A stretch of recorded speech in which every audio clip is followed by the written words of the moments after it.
So I think we were somewhere here on this slide, wherein we discussed on these 3 points, that is making them feel secure, uh, then the absence of fear, then the difference between equality and equity and their importance.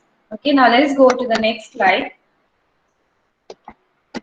Now, as public spaces, now we all should agree that a school is a public space, isn't it? As public spaces, school must be marked by the values of equality, then social justice, respect for diversity, dignity, and the last but not the least, that is rights of children. Now, values of equality, we all know what is equality and how we need to go about implementing it in a classroom as a teacher. Okay, so school must have these values and these components in order to nurture an enabling environment for the students, which is psychologically healthy. Okay, Mallappa, you're not able to see the screen? Okay, I think you need to pin my screen where I'm presenting. Is it clear? Malappa? Yes, okay, fine. Are you able to see now? Okay, fine, fine. Okay. Now, we were discussing that how these components like equality, social justice, the respect that you have for that need to have for diversity, dignity, then rights of children are important. Now, why do we call school a public space? Uh, the reason for calling school a public space could be that this is a place where people who belong to different school of thoughts, people who belong to different religion, people who belong to different family backgrounds, and various other aspects which can be associated, or financial background, socioeconomic background, they come together for a single purpose. And what is the purpose? Purpose is to learn something new. Purpose is to grow together as a team, to interact with friends, to make friends, isn't it? To understand and know more about life and about the profession in case you are in a professional college. Okay, there are various objectives which are more or less common, isn't it? We have a common goal, a common objective. The moment we are a part of an institution. Now, how these values of equality would affect this particular goal or objective that we are talking about. Now, if the stakeholders of the institution, may it be the teachers, administrators, the head of the institution, the students, and the parents, okay, in a way they are a part of the school definitely. Uh, they need to have that value of equality, of treating everyone equally. Okay, I don't know whether I should share this with you all or not. Once it happened in our college itself, uh, wherein one long back, okay. Even when I was not here, I started working in this institution from the year 2017. Uh, so I do not have many stories to tell, but I would like to share one of the stories which I heard. Okay, once a student was known like to a principal of this college. I won't name the principal, but principal is not the current one. Okay, and the student came and started talking in a way like how you talk to your relative, no formal discussion, and everything was so informal. Uh, and maybe the student was expecting that he or she should be treated uh, something different than how he or she, how the principal is treating the other students. Okay, which was discarded by the principal in a very humble way, and was informed to the student that not directly maybe but indirectly in terms of the behavior and how the principal used to respond to the student, that you are no different than the other students who have joined this institution, and there is no way by which you will be treated like you'll be given a treatment which is different than how we treat other students. Okay, so such cases are, I won't tell it in much detail, but yes, you find some instances and some examples like this, and even you may find it in your a school. Say suppose you are a teacher or you are a part of the. I think someone's audio mic is on. All of you, I request you to please check your audio and please mute it. Okay, I think Afreen, please mute your audio. Okay, thank you.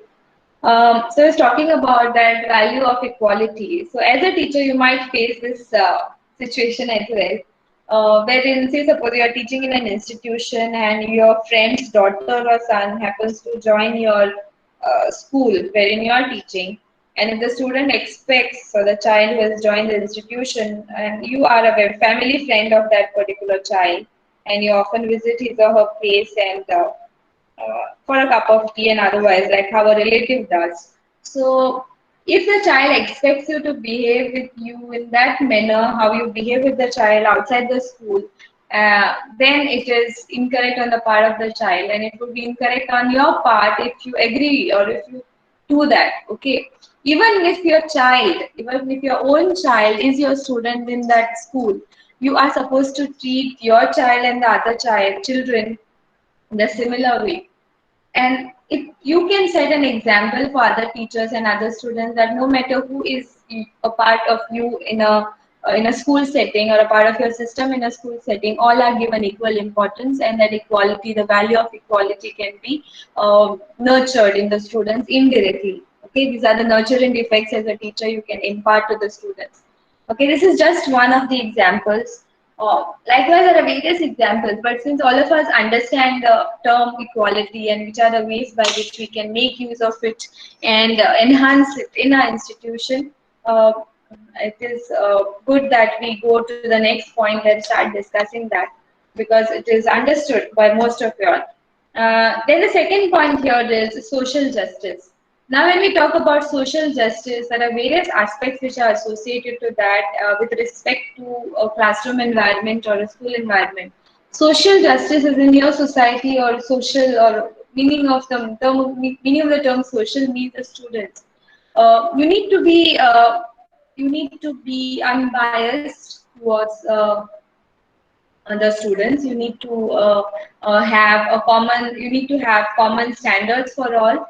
Okay, don't discriminate between the students based on their religion, their maybe family background or their financial status. So as a teacher, you're not supposed to discriminate any student based on anything. Okay, you need to be unbiased. You need to understand that all are equal for you, no matter who and what he or she is.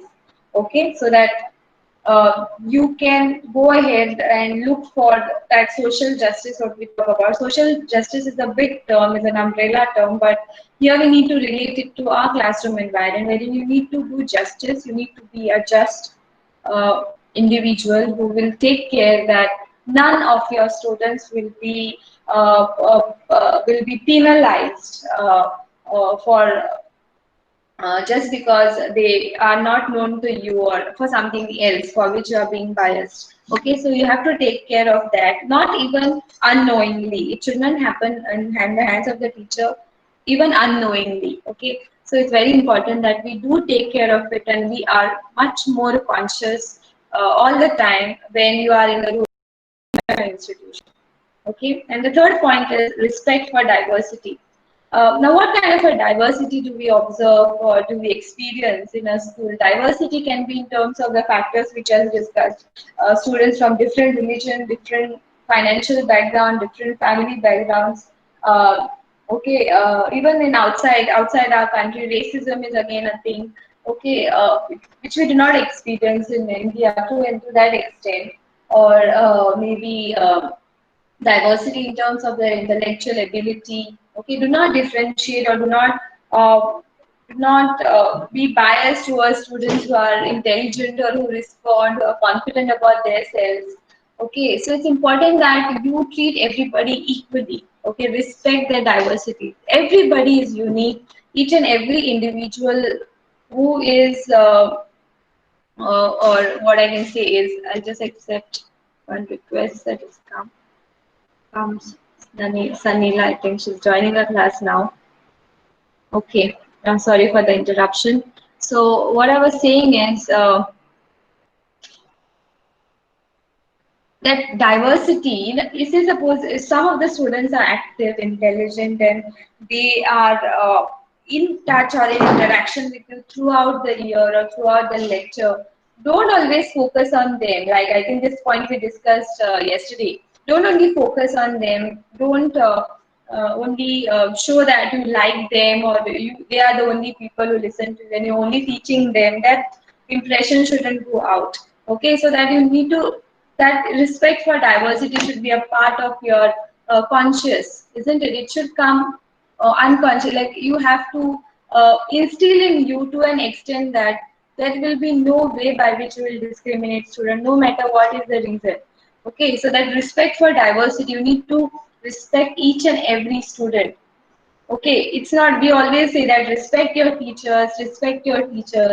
Okay, but it is also our responsibility as teachers to respect the students too, isn't it? We need to respect them, we need to respect their individuality, we need to respect their diversity, we need to respect the person they are. Okay, no matter whether they're intelligent or not, whether they are submitting their assignments in time or not, no matter what, you cannot disrespect them. So that basic respect should be there for each and every individual. Okay? Then the next point is dignity. You need to say you are in a class and you are frustrated by the way they are making noise in the classroom and you don't know how to handle them. Okay, so that doesn't mean it, being a teacher, it's don't consider like you are a boss of, you're not their boss. Okay, you are just their mentor, you are just a guide. Okay, a role of a teacher has changed now. You are not the whole and soul of the classroom. The whole and soul are the students, because without students you are nothing. Okay, we are teachers because there are students. If there were no students, there were no teachers also, isn't it? So it's very important that you respect their dignity. Don't scold them, or don't, not scolding, but you need to understand. I'll just take an example for that. You cannot disrespect. You cannot say bad things to a student in front of the other classmates. You cannot. Because there are many instances. I don't know whether it is so common in Goa. Some of the other cases we do here, but in other states like Bihar and all that, there are various cases of teachers beating children. That's why that act of corporal punishment came into existence, wherein we are not allowed to beat the children now, because that authority which the teacher had, which we used to help students improve, isn't it? Which we used to use to help students improve is something which is that right which the teachers had, or the freedom that each teacher had was misused by many. So for that reason, there is an act of ban on corporal punishment, which we will study that as well in this particular paper. That how it was implemented and for what reasons, what are the rights of a teacher towards the students, or how students are supposed to treated, how students are supposed to be treated, or what are the responsibilities as a teacher we need to follow, or what you can say. um, go about using when it comes to our role as a teacher. So it's very important that we are aware of all these rules, and we know, and each one of us should know how we should treat our students. Okay, that's very, very important. So these are the basic instructions that you will receive during these 2 years, wherein we'll try to put these things in your mind. Okay, maybe through a way of discussion, or by maybe through our lectures. Okay, so our lectures will be a combination of these things.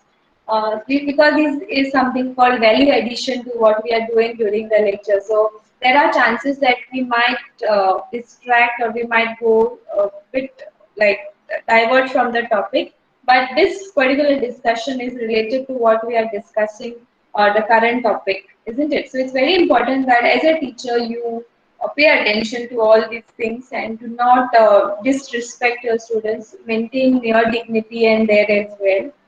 And you also need to pay attention to the rights of children.